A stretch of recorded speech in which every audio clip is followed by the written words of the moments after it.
ओम शांति। 30/7/2022 के मधुर मुरली के महावाक्य।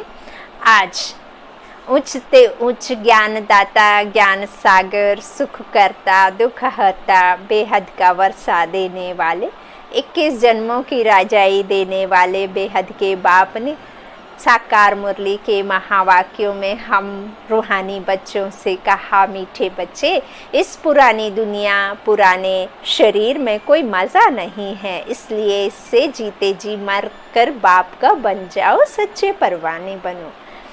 प्रश्न है, संगम युग का फैशन कौन सा है?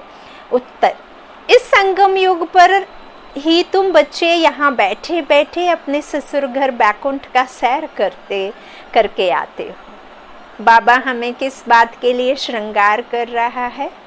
पीहर घर में श्रृंगार करवाते हैं ना, उसके लिए उसको इकट्ठा करते हैं, फिर उसके जेवर आदि बनाते हैं, फिर जेवर पहना के ऐसे तो कन्या को विदा नहीं करते हैं ना।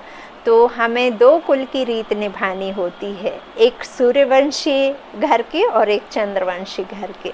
तो हमें ससुर घर बाबा देखिए यहाँ बैठे बैठे संगम पर वहाँ की सैर करके हम आते हैं, मन बुद्धि के द्वारा उसमें बैठकर विमान मर जाते हैं, उस पर बिना खर्चा के हम जाते हैं। अब हम वहाँ बैकुंठ में जाएंगे तब तो हमें वह अनुभूति रहेगी नहीं। हम तो यह ज्ञान जो प्राप्त कर रहे हैं, जहाँ हम तीनों कालों का और चारों युगों का और इस सृष्टि के कल्प का पूरा राज्य समझते हैं, आदि मध्य अंत के ड्रामा का, तो यह सब तो हमें वहाँ याद रहेगा नहीं। ज्ञान तो प्रायः बाबा ने कहा लोप हो जाता है। तो देखिए, बाबा ने कहा कि संगम युग का फैशन कौन सा है।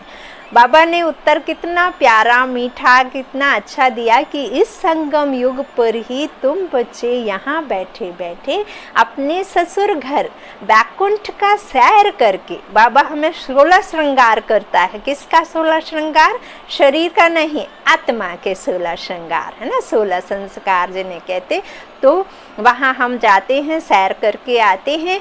यह संगम युग का ही फैशन है। सूक्ष्म वतन का राज भी अभी ही खुलता है। मुरली का दूसरा प्रश्न, किस विधि से गरीब व दुखों को सहज ही भूल सकते हो? गरीबी को और दुखों को। उत्तर, अशरीरी बनने का अभ्यास करो तो गरीबी व दुख सब भूल जाएंगे, क्योंकि हम तो अशरीरी हैं और अशरीरी ही हमारा बाप है। तो हम एक्चुअल में ये तो सिर्फ एक कर्म के लिए लेते हैं, है ना। तो गरीब बच्चों के पास ही बाप आते हैं साहूकार बनाने, गरीब बच्चे ही बाप की गोद लेते हैं। गीत है, महफिल में जल उठी क्षमा। ओम शांति। आत्माओं की प्रीत बनती है अपने पारलौकिक बाप परम पिता परमात्मा से। जानते हैं बाबा हमको यहाँ से ले जाएंगे, किसकी आत्मा शरीर छोड़ जाने लगती है तो मेहनत करते हैं। जैसे सावित्री सत्यवान की कहानी बताते हैं, उनकी आत्मा के पिछाड़ी कितना लटक पड़ी कि फिर शरीर में आ जाए, परंतु उनमें ज्ञान तो था नहीं। तुम्हारे में ज्ञान है, हम हर एक की प्रीत भी है उस परम पिता परमात्मा से। प्रीत क्यों बनी है? मर जाने के लिए। यह प्रीत तो बहुत अच्छी है बाप की। आत्माएं आधा कल्प भक्ति मार्ग में ठोकरें खाती आई हैं, उस परमात्मा की प्राप्ति के लिए, उस भगवान को दर दर भटकती ही आई हैं ढूंढने के लिए। पैसा भी खर्च किया, जप किया, तप किया, सब कुछ किया, मंदिरों में जाकर ठोकरें खाए, जूते घिसे, लेकिन नतमस्तक हुए। लेकिन हाय रे भगवान, जब आए तभी तो मिले। तो वो तो संगम पर आए, तो आधा कल्प भक्ति मार्ग में ठोकरें खाती आई हैं कि हम अपने शांति धाम घर में जाएं। है भी बरोबर, बाप भी कहते हैं अशरीरी बनो, मर जाओ, जीते जी, है ना। तो आत्मा शरीर से अलग हो जाती है तो उसको मर जाना कहा जाता है। तो तुम्हें तो प्रैक्टिस करनी है ना, मर नहीं जाना है, सिर्फ बुद्धि से अपने आप को 2 समझना है, मैं आत्मा अलग और शरीर अलग। मैं विनाशी ये शरीर है और मैं आत्मा अविनाशी हूँ, है ना। आत्मा को क्योंकि कोई जला नहीं सकता, चाकू काट नहीं सकती, हवा उड़ा नहीं सकता, पानी गीली नहीं कर सकती, इसीलिए शरीर को ही सब कुछ करते हैं। जब तक आत्मा है तब तक कुछ नहीं, है ना। फिर सब कुछ विनाशी है। तो इस तरह से आत्मा उड़ती है तो मर जाना कहा जाता है। बाप समझाते हैं, बच्चे इस दुनिया अथवा इस बंधन से मर जाओ, अर्थात मेरा बन जाओ। इस पुरानी दुनिया, पुराने शरीर में कोई मजा नहीं है। यह तो बहुत अच्छी दुनिया है, बरोबर रौरव नर्क है। तुम बच्चों को कहते हैं अब मेरे बन जाओ, मैं आया हूँ सुख धाम में ले जाने, जहाँ दुख का नाम नहीं रहता है। इसीलिए इस क्षमा पर खुशी से परवाने बन जाओ। क्षमा कौन, परवाना कौन? हाँ, क्षमा जलती है, गोल गोल परवाने घूमते हैं, तो हम आत्माएं परवान जाएं किस पर? क्षमा पर, सुप्रीम सोल लाइट पर। तो परवाने खुशी से आते हैं ना, दौड़ दौड़ कर आते हैं। कोई ऐसे पतंगे होते हैं, ज्योति जलती है तो जन्मते हैं, बत्ती बुझती है तो मर जाते हैं। दीपमाला पर ढेर छोटे छोटे पतंगे हरे रंग के होते हैं, बत्ती पर फिदा होते हैं, बत्ती गई और यह मरे। अब यह तो बड़ी क्षमा है। बाप कहते हैं तुम भी पतंगे मिसल फिदा हो जाओ, तुम तो चैतन्य मनुष्य हो जो भी देह के बंधन हैं, यह जीते जी छोड़ दो। अपने को आत्मा समझ मेरे साथ योग लगाओ, मुझे याद करो, खुशी में रहो तो इस शरीर का भान छूट जाएगा। हम आत्मा इस शरीर को छोड़कर अपने घर जाती हैं। इस दुनिया में तो आप कुछ नहीं, तो यह दुनिया आप कोई काम की नहीं है, इससे दिल नहीं लगाओ। इस दुनिया में बहुत गरीब हैं, गरीब ही दुखी होते हैं। बाप कहते हैं बच्चे अब अशरीरी बनो। हम आत्मा बहुत शांति धाम में रहने वाली है। अभी तो उस शांति धाम में कोई जा नहीं सकते जब तक पवित्र नहीं बने हैं। इस समय सभी के पंख टूटे हुए हैं, उड़ नहीं सकते, क्योंकि अभी बोझ तले दबे हुए हैं, है ना। विकर्मों के बोझ और ना जाने किस किस के मोह के बोझ में टोकरा रख करके उड़ नहीं सकती है ना। पंख टूटे हुए हैं, माया रूपी रावण उसको दबा दिया, कट कर दिया। तो सबसे जास्ती पंख उनके टूटे हुए हैं जो अपने को भगवान मान बैठे हैं। बाबा कहते हैं तुम यहाँ मुसाफरी करने आए हो और तुम अपने आप को भगवान समझ बैठे हो।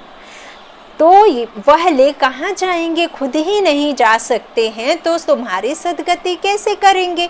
इसलिए भगवान ने कहा है कि इन साधुओं का भी मुझे उद्धार करना है। सिर्फ वह समझते हैं कृष्ण भगवानुवाच, परंतु है शिव भगवानुवाच। शिव है ही अशरीरी, तो जरूर प्रजापिता ब्रह्मा के मुख से ही समझाएंगे। मनुष्यों की रचना प्रजापिता ब्रह्मा से होती है। वह परमपिता परमात्मा जो रचना है वो इसके द्वारा रचते हैं। किसको? ब्राह्मणों को। फिर वही ब्राह्मण फरिश्ता बन देवता नगरी में आते हैं, है ना। फिर वहां प्रलब्धि प्राप्ति होती। तो इस तरह से रचना प्रजापिता ब्रह्मा से होती है मनुष्यों की, नई दुनिया की। तो यह तो सब मानते हैं। कोई से भी पूछो, उनको महसूस हो कि बरोबर बाप बच्चों को किस लिए रचते हैं। बाप रचते हैं वर्षा देने के लिए।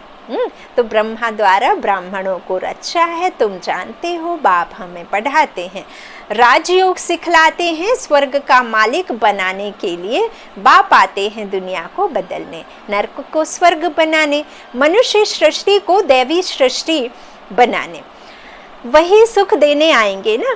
भल यहाँ मनुष्य पद्मपति हैं, महल गाड़ियां हैं, परंतु तुम तो जो पढ़ाई पढ़ते हो उससे तुम बड़ा ऊंच पद पाते हो। जिस्मानी पढ़ाई वाले समझेंगे हम बैरिस्टर बनते हैं, हम IAS बनते हैं, तुम्हारी बुद्धि में है। हमको शिव बाबा पढ़ाते हैं विश्व का मालिक बनाने लिए। कितना ऊंचते ऊंच पद है। सो भी किस जन्म कभी रोगी नहीं बनते हैं, अकाले मृत्यु नहीं होती। कोई एक्सीडेंट, कोई विधवा, कोई बच्चे की अकाले मृत्यु, ऐसे किसी का भी कुछ होता नहीं। परंतु बाबा कहते वहाँ अकाले मृत्यु नहीं होती है, परंतु किसकी? जो परवाने बाप को अपना बनाते हैं। यूँ तो फिर संसार में 7 करोड़ से भी ज़्यादा मनुष्य आत्माओं ने शरीर को लिया है, तो ये शरीर जितने भी इतने करोड़ों आत्माएं हैं, यदि वो सब बाबा की पहचान प्राप्त कर लें और बाबा को समझ जाएं, बाबा को जान लें, खुद को आत्मा समझ लें, तो फिर ये ड्रामा ही बदली ना हो, है ना। तो वहाँ तो पत्ते पहले 2 निकलते हैं, फिर और वृक्ष वृद्धि को प्राप्त होता है। तो ऐसे ही ये मनुष्य रूपी सृष्टि में भी शुरू में बहुत कम, बाबा ने बताया भी है 9 लाख, तो अभी परसेंटेज निकालो तो माइनस में जाएगा, है ना। बाबा कहते हैं इस तरह से वहाँ किसकी होती है परवाने, बाप को जो अपना बनाते हैं ना, उनको जाना होता है ना। उनकी ही गोल्डन एज होती है। बाप की गोद लेते हैं, साहूकार तो गरीब की गोद नहीं लेते, है ना। गरीब के बच्चे साहूकार की गोद लेंगे, अभी तो सब बिल्कुल गरीब हैं। तुम जानते हो यह महल, गाड़ियाँ, माड़ियाँ आदि सब खत्म हो जाएंगी, मिट्टी में मिल जाएंगी। हम ही विश्व के मालिक बनने वाले हैं। मालिक थे, अब नहीं है, फिर मालिक बनेंगे। सारी सृष्टि का मालिक और कोई बनते नहीं, तुम सारे विश्व के मालिक बनते हो 21 जन्म के लिए। सुख तो सबके लिए है, यहाँ तो छोटी आयु वाले ही मर जाते हैं। बहुत ऐसे भी हैं जो राजा के पास जन्म लेते ही मर पड़ते हैं। राजाई जैसे जन्म लेने तक ही मिली। अभी तुम बच्चे जानते हो, यहाँ हम बैठे हैं बेहद बाप के आगे, आत्मा शरीर धारण कर पार्ट बजाती रहती है। अभी जानते हैं हमारी आत्मा का बाप आया हुआ है परमात्मा, पुराने बंधन से छुड़ाए नए संबंध में जुटाने के लिए। बरोबर तुम सूक्ष्म बतन, बैकुंठ आदि में जाते हो, मिलते जुलते हो, तुम्हारा कनेक्शन हो गया है बेहद का। यह कैसा अच्छा फैशन हो गया है। अपने ससुर घर जा सकते हो मन बुद्धि से। मीरा का भी बैकुंठ ससुर घर था ना, चाहती थी ससुर घर मतलब बैकुंठ जाए। यह ससुर घर नहीं है, यहाँ तो बिल्कुल गरीब है। ये तो रावण का राज्य है, कुछ भी तुम्हारे पास नहीं है। भारत हमारा बहुत ऊंचा देश है, सोने का भारत था, सोने की चिड़िया कहा जाता था, अब नहीं है, अब बन रहा है। बाबा खुद बनाने आए हैं, तो अब नहीं है। जब था उसकी महिमा करते हैं। अभी कैसे, अभी तो वो याद करके महिमा करते हैं, अलग अलग मत, मन मत पर मत, है ना। तो अभी तो सोने की क्या हालत हो गई है, कैरेट ही नहीं रहते उसमें, नील रहता है। जेवर आदि सब लेते हैं बेचारे, छिपा कर रखते हैं, कहाँ डाकू ना लूट जाएं। वहाँ तो बेशुमार सोना होगा। निशानियाँ भी लगी हुई हैं। सोमनाथ के मंदिर में निशानियाँ हैं।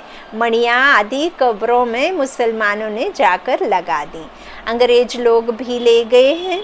निशानियाँ लगी हुई हैं। तो भारत कितना साहूकार था, जरा पीछे अपना दिमाग बुद्धि को लेकर के तो जाओ, है ना। तो अब देखो भारत का क्या हाल हो गया है। अभी तुम बच्चे जानते हो बाप के बने हैं स्वर्ग का मालिक बनने। बाबा आया हुआ है, आगे भी आया था। शिवरात्रि मनाते हैं, अब रात्रि कृष्ण की भी कहते हैं, शिव की रात्रि भी कहते हैं। है जरा सा फर्क इन बातों को। अब तुम बच्चे जानते हो कृष्ण का जन्म तो दिन में हो व रात में हो, इसमें रखा ही क्या है। रात्रि कृष्ण की मनाना वास्तव में रॉन्ग है। रात्रि है शिव की। घोर अंधियारी रात्रि में शिव बाबा आते हैं और दिन कराते हैं। अब जब दिन हो तब तो वो प्रिंस पैदा हो, है ना। तो रात्रि शिव की है, परंतु यह है बेहद की बात और है भी शिव भगवानोबाज। उन्होंने शिव को भूल कृष्ण की रात्रि लिख दी है। जब रात पूरी हो तब दिन शुरू हो। बाप आते ही हैं बेहद का दिन बनाने के लिए आते हैं दिन। तो ब्रह्मा का दिन, ब्रह्मा की रात। ब्रह्मा को विष्णु बनने में थोड़ा समय लगता है, लेकिन विष्णु से ब्रह्मा बनने में 84 जन्म लगते हैं ना। ब्रह्मा की रात, ब्रह्मा के दिन गाया गया है। तो ब्रह्मा कहाँ से आया, गर्भ से तो नहीं निकला। ब्रह्मा के माँ बाप कौन, कितनी विचित्र बात है। बाप एडॉप्ट करते हैं, इनको माँ भी कहते हैं, माँ भी बनाते हैं, बच्चा भी बनाते हैं। माँ ही अडॉप्ट करती है, इसलिए गाया जाता है तुम माता पिता। आज बाबा ने बहुत गुहार आज मुरली में सुनाया, बताया हम सब आत्माएं आपके बच्चे हैं। आत्मा ही पढ़ती है, इन ऑर्गन्स से सुनती है, बच्चों को यह याद भूल जाती है, देह अभिमान में आ जाते हैं। बाप समझाते हैं तुम आत्मा अविनाशी हो, शरीर विनाशी है। बाबा ने समझाया है मुझे याद करो, यह तुम्हारा अंतिम जन्म है जो हीरे तुल्य है। जो बाप के बनते हैं उनका हीरे तुल्य जन्म है। तुम्हारी आत्मा शरीर के साथ परमपिता परमात्मा की बनी है। अब आत्मा हीरे जैसा बनती है, अर्थात प्योर सोना बनती है, 24 कैरेट। अभी तो कोई कैरेट नहीं रहा है। अभी तुम बच्चों को सम्मुख बैठ सुनने से मधुबन की भासना आती है। बाबा कहते हैं मुखौटा उतारो। कौन सा उतारो? जो तुम्हारे ऊपर 5 विकारों का चढ़ा हुआ है। अंतर मन में कुछ चलता है, बाहर से कुछ दिखावा चल रहा है। तो बाबा कहते हैं अभी देखिए कितना आर्टिफिशियल इमिटेशंस की ज्वेलरी का कितना चकाचौंध है। अगर कोई असली भी पहना है तो उसके सामने नकली ही फील होगा, क्योंकि ड्रामा ऐसा ही है ना। तो अभी बाबा कहते हैं अब तुम वापस बन रहे हो 24 कैरेट के, अभी तो कुछ भी नहीं। तो ये सब बच्चों को सम्मुख बैठ बाबा सुनाते हैं। सुनने से मधुबन की भासना आती है, यहाँ ही मुरली बजती है। कोई बांस की मुरली की बात नहीं है। ब्रह्मा मुख के द्वारा वो परमपिता ज्ञान का सागर ज्ञान मुरली बजाता है आत्माओं को सुनाने के लिए। और इस जो ब्रह्मा की आत्मा है वही कृष्ण की आत्मा है। तो आप अगर समझें और खुशी में रहना है तो आप कह सकते हैं कि यही कृष्ण की आत्मा है जिसके द्वारा परमात्मा मुरली सुनाते हैं, है ना। लेकिन कृष्ण कैसे सुना सकता मुरली, है ना। तो वहाँ तो ये मुरली सुनने सुनाने की बात ही नहीं है, वहाँ तो सब पवित्र आत्माएं रहती हैं। तो बाबा कहते हैं भासना आती है ना, यहाँ ही मुरली बजती है ज्ञान मुरलिया। बल बाबा कहाँ जाता भी है, परंतु इतना मज़ा नहीं आएगा, क्योंकि मुरली सुनकर फिर मित्र संबंधी आदि माया के राज्य में चले जाते हो। यहाँ तो भट्टी में रहते हो, यहाँ तो राजाई की प्राप्ति के लिए पढ़ रहे हो। यह तुम्हारे रहने के लिए हॉस्टल है। घर के भी और बाहर के भी कितने आकर रहते हैं। यहाँ तुम स्कूल में बैठे हो, गोरख धंधा आदि कुछ भी नहीं है। आपस में ही चिट-चैट करते रहते हैं, वो भी सबके साथ हैं तो बाबा की बात, अकेले हैं तो बाबा से बात। एक तरफ है सारी दुनिया, दूसरी तरफ हो तुम। बाप बैठ समझाते हैं तुम आत्माओं का प्रीतम एक है। आत्मा ही उनको याद करती है, शांति शांति शांति, क्योंकि शांति का सागर ही हमारा पिता है, वही साजन है। इसीलिए आत्मा बार बार सजन या उस साजन को पुकारती है। तो भक्ति में कितना भटकते हैं निराकार बाप से मिलने के लिए, क्योंकि दुखी हैं। सतयुग में भटकते नहीं हैं। अभी तो कितने ढेर चित्र बनाए हैं, जिसको जो आया वह चित्र बनाया। गुरुओं का कितना मान है, समझते हैं जैसे वह गुरु लोग हैं वैसे यहाँ भी है गुरु हैं। जैसे साधु बासवानी पहले टीचर था, पीछे साधु बना, गरीबों की सेवा की। अभी उनके पास कितने लाखों रुपए आते हैं। मनुष्य समझते हैं जैसे और आश्रम हैं वैसे यह भी आश्रम है, परंतु तुम समझते हो यहाँ बाप आते ही ब्रह्मा के तन में है। जरूर ब्रह्म कुमार कुमारियाँ चाहिए, ब्रह्मा के मुख वंशावली चाहिए ना, जो रुद्र यज्ञ रचे। यह है रुद्र शिव बाबा का यज्ञ। अब एक को ही याद करना है। यहाँ तो मनुष्य से देवता बनने की बात है। ऐसा कोई सत्संग नहीं है जहाँ यह बात हो कि मनुष्य से देवता बनना है। तुमको ही स्वर्ग की बादशाही मिलती है। तुम्हारी बात से मनुष्य हंस पड़ते हैं कि यह कैसे हो सकता। फिर जब पूरा समझते हैं फिर कहते हैं कि बात राइट है। बरोबर भगवान बाप है ना, बाप से वर्षा मिलता है। हम विश्व के मालिक थे, अब देखो क्या हाल है। किसको भी बोलो वह तो बाप है, स्वर्ग रचता है, फिर तुम स्वर्ग के मालिक क्यों नहीं बनते हो, नरक में क्यों बैठे हो। अभी तो रावण राज्य है, सतयुग में रावण होता ही नहीं। अहिंसा परमो धर्म है, उनको विष्णुपुरी कहते हैं, परंतु समझते नहीं कि विष्णुपुरी माना स्वर्गपुरी। तुम बच्चे जानते हो विष्णुपुरी में ले जाने के लिए बाप आकर पढ़ाते हैं, कहते हैं मामे कम याद करो। परम पिता परमात्मा आकर ब्रह्मा विष्णु शंकर द्वारा अपना कर्तव्य कराते हैं। क्लियर लिखा हुआ है। विष्णुपुरी कहो व कृष्णपुरी कहो, एक ही बात है।